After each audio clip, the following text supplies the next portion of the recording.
everyone, I'm back with a new video and my today's video is about if when we talk about women atrocities या crime against women की बात करते हैं या बढ़ते हुए रेप केसेस को लेकर बात करते हैं, तो यदि उसके पीछे यदि हम अपने एक बार सिस्टम को चेक करेंगे तो आपको पता चलेगा कि हमारे सिस्टम में कितनी लूप होल्स है।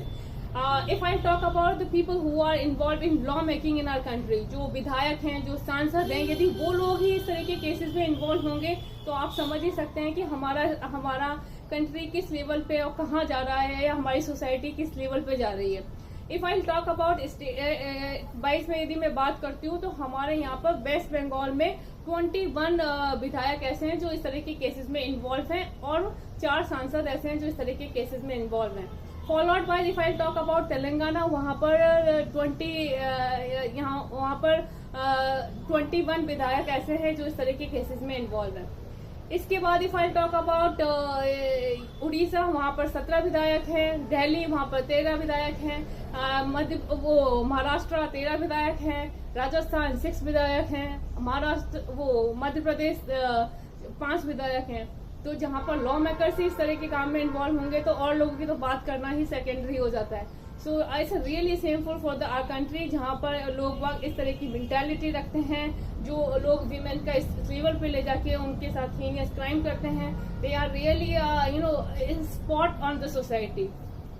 तो और आपको पता ही है, यदि कोई विधायक है या the person who are into the power, वो किस तरह से चीजों को मैनिपुलेट करता है, किस तरह से सारे केसेस को अकॉर्डिंगली मोल्ड करता है। Everything is in their hand. तो वो कितने पावरफुल हैं, किस लेवल पे ले जाके चीजें कर सकते हैं, वो हम सभी समझते हैं।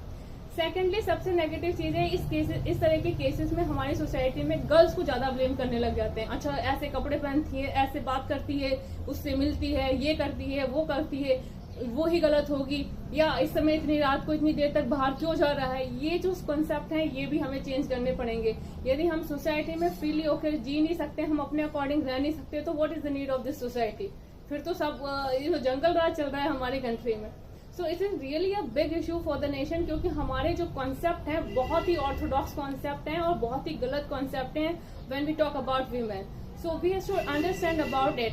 And second thing, I was surprise थी जब मैंने 2024 के इलेक्शन के टाइम पर देखा कि कई लोग ऐसे थे जो कि जेल में थे, स्टिल वो लोग इलेक्शन जीत रहे हैं। तो आप समझ ही सकते हैं हमारे कंट्री किस लेवल पे जा रहा है। हम लोग ऐसे लोगों को सेलेक्ट करते हैं जो कि इतने क्रिमिनल माइंड लोग हैं, जो इस तरह की हरकतें करते हैं सोसाइटी में, उनको हम बाकायदा सेलेक्ट करके उनको इलेक्शन में उनको इतनी बड़ी रेपुटेड पोस्ट देते हैं। उसके बाद उसके कॉन्सिक्वेंसेज आप देख ही सकते हैं कि हमारी सोसाइटी में इसके क्या इफेक्ट पड़ रहे हैं। So we have to understand and think twice before giving vote to such kind of the people।